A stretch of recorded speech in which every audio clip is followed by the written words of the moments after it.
Last October, the British Columbia Civil Liberties Association filed a lawsuit against CSEC, the Communications Security Establishment Canada.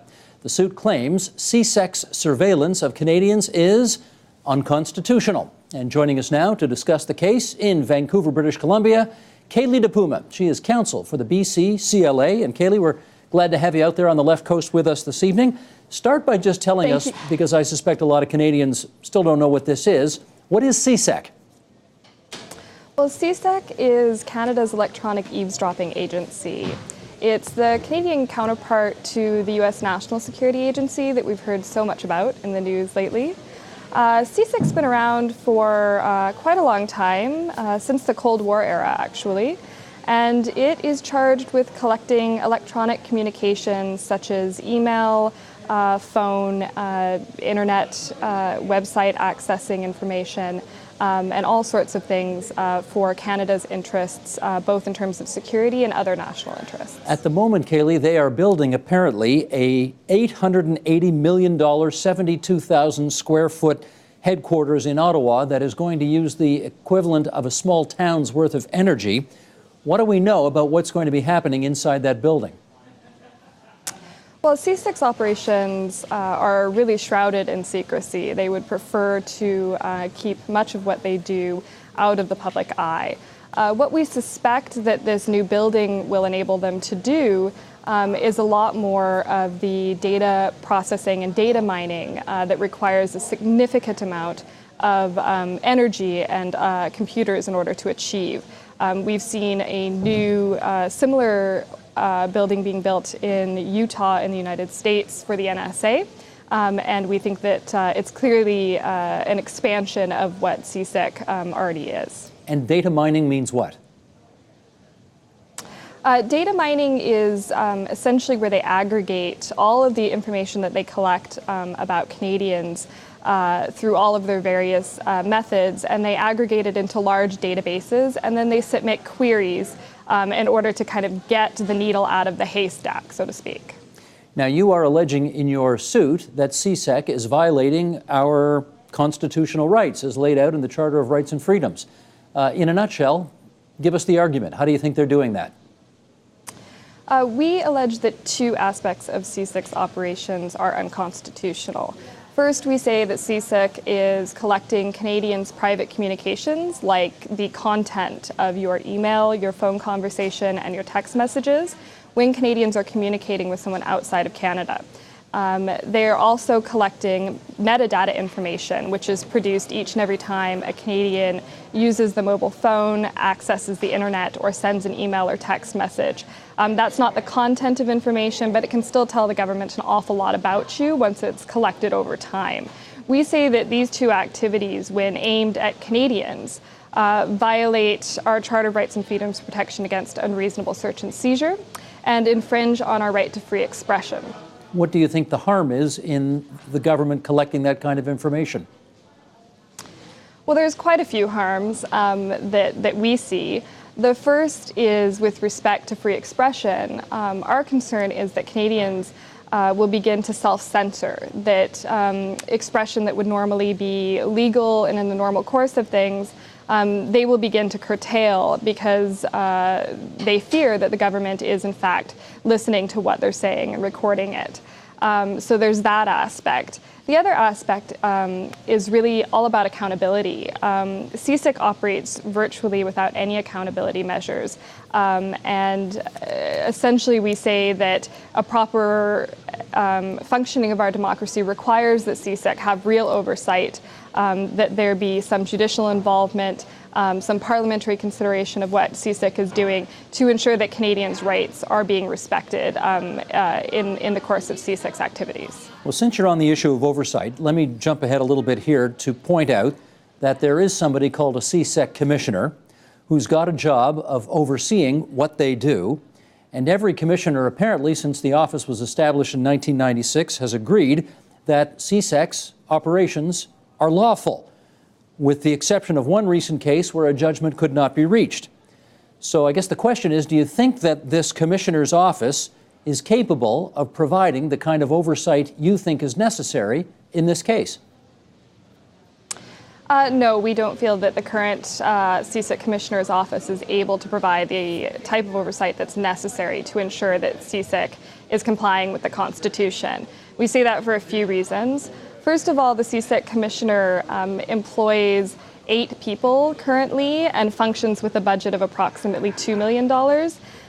Compare that to CSEC's 2,000 employees and their $250 million budget. It's simply impossible for the CSEC Commissioner to do the kind of oversight work that's necessary to ensure that CSEC is complying with the law all the time. And the second thing that we would say is that the CSEC Commissioner does his review after the fact. So after CSEC has already invaded Canadians' privacy, he kind of evaluates whether or not they've done so within the confines of the law as it currently is articulated. We say that that law itself is unconstitutional. So even though the CSEC Commissioner may have concluded that the CSEC has been complying with that law, despite the kind of disparity between his resources and CSEC's, we still say that their actions are unconstitutional because the law itself doesn't comply with the Charter. Okay, let's look a little more carefully at this law and tell us if you are satisfied with the notion that in this law, one needs, quote unquote, ministerial authorization in order to do what they do. What's your view on that? So the ministerial authorization is issued by the Minister of National Defence, and it essentially gives CSEC the green light to listen to Canadians' phone calls, emails, text messages when they are communicating with someone outside of Canada. These authorizations are extremely broad. They don't identify a particular person. We're not entirely sure how they're constructed. We haven't actually seen one that hasn't been redacted. But from what we understand, there's no judicial involvement. There's no parliamentary oversight. It's essentially an authorization from the Minister of National Defence, who's really CSEC's boss. And we say that's just not adequate. The CSEC Commissioner does look at this stuff in detail, though, does he not? CSEC Commissioner Office does review a percentage of CSEC's activities. I'm not entirely sure the extent of it because a lot of his reports are, again, couched in kind of secrecy. He also reports to the Minister of National Defence directly, so their relationship is quite close. We say there's not sufficient independence there to really rely on that as the sole oversight mechanism for CSEC. Well, let me go back to the comments of a guy named Art Eggleton, who's in the Senate today, but more than a dozen years ago, he was the Minister of National Defence in the Liberal government of Canada. And he argued that CSEC's activities were necessary to close what he saw as a serious gap in this country's intelligence capabilities. And his quote was, "If a terrorist in Afghanistan is communicating with an individual at Pearson Airport, CSEC is not allowed to acquire that communication." He found that to be of concern. Shouldn't we? Well, first of all, I think that Canadians have not been really given an opportunity to have a conversation about the efficacy of any of CSEC's operations. The government has asserted that it's necessary for national security. They haven't given us a lot of detail on that. But even accepting that as being true, there's nothing that would prevent CSEC from seeking the type of judicial authorization that, say, the NSA does in the United States when they go and collect private communications of their citizens. They actually have to go to a judge in a secret court and get permission. Here, we have even less oversight than that. And there's no reason that they couldn't amend the law to require more accountability in that regard. So if they did amend the law to provide for a judicial overview of these kinds of requests, you'd be okay and you'd take back your lawsuit? Well, it would have to depend again on the extent of CSEC's intrusion into the Canadians' private sphere. We're not entirely sure how much they do. Certainly judicial oversight would be one step in the right direction, but it would depend on kind of the nature and extent of CSEC's activities and the quality of that judicial authorization. Okay, you mentioned off the top that CSEC does a couple of things that you found concerning. Number one, looking at all of our private emails and private communications, and I suspect a lot of people can understand why that's a problem. The second thing you mentioned was the so-called metadata that they look at, and they may not know what that is. What is our metadata? Metadata is information that's automatically produced each and every time you use your mobile phone or access the internet or send an email or a text message. Its purpose is to really route, identify, or describe the communication that you have. For example, the metadata attached to an email would include the email address of the sender, the email address of the recipient, the time the email was sent, the size of the email, and all of those qualities and characteristics, while they may arguably not be the content of your message, if they're collected over time, still, in our view, qualify as private information that can tell the government a lot about Canadians' attitudes, their relationships to one another, and their political affiliations. And that's really the concern about metadata. And let me ask you about how you think they're doing that, because I've heard a couple of things on this. I've heard that they are directly targeting people and getting that metadata and private communications directly. And I've also heard that they're just out there scooping up everything they can get their hands on without regard to who it's from or who it's about. And in the process of doing that, they're just getting information that we may not want them to have. Which do you think more accurately characterizes what you're concerned about?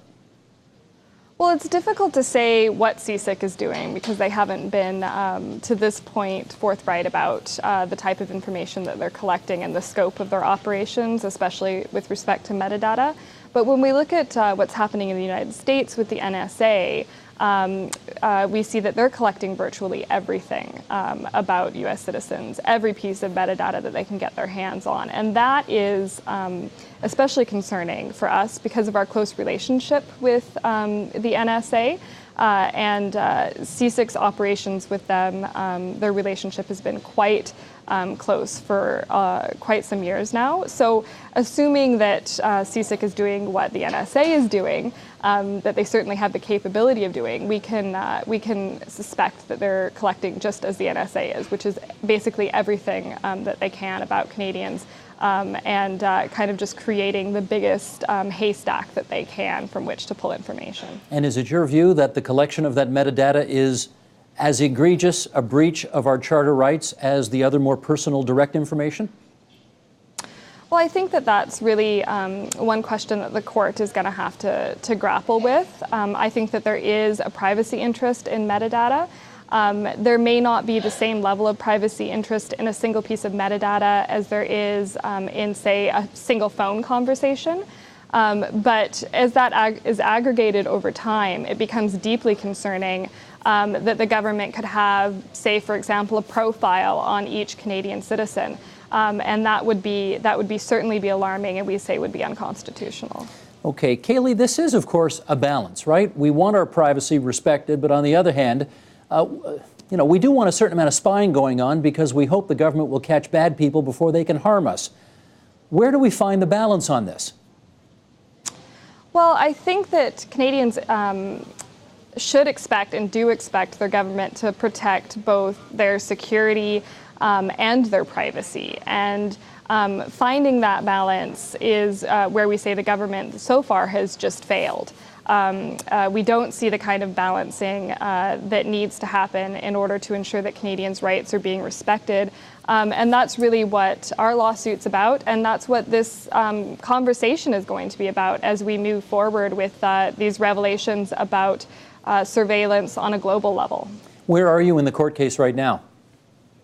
So we filed our notice of civil claim in the BC Supreme Court in the third week of October of this year, and we are expecting a response from the government this month, which will allow the process to continue to move forward, and we'll begin exchanging evidence, and hopefully we can get this before a court as soon as possible. I'm not familiar with how the courts work in British Columbia. Are you looking at possibly waiting a year before you get in to argue the case? It's possible. It depends in part on the extent to which the government will provide information to us in order for the court to evaluate the merits of the case. there is a provision that allows them, in circumstances of national security, to take us to Ottawa and have some of those issues dealt with before the federal court. So it could be that we're in Ottawa definitely within the year dealing with some of those more evidentiary issues. Okay. Let me ask you in our just remaining moments here one last question about the kind of push-me-pull-you world we live in now as it relates to privacy and yet living a lot of our lives online. And this is a quote, an excerpt rather, that Jill Lepore, the professor of American history at Harvard, wrote in the New Yorker magazine. She wrote, "One aspect of this story that Congress is unlikely to concern itself with is the relationship in the 21st century between privacy and publicity. In the 20th century, the golden age of public relations, publicity, meaning the attention of the press, came to be something that many private citizens sought out and even paid for. This has led in our own time to the paradox of an American culture obsessed at once with being seen and with being hidden, a world in which the only thing more cherished than privacy is publicity.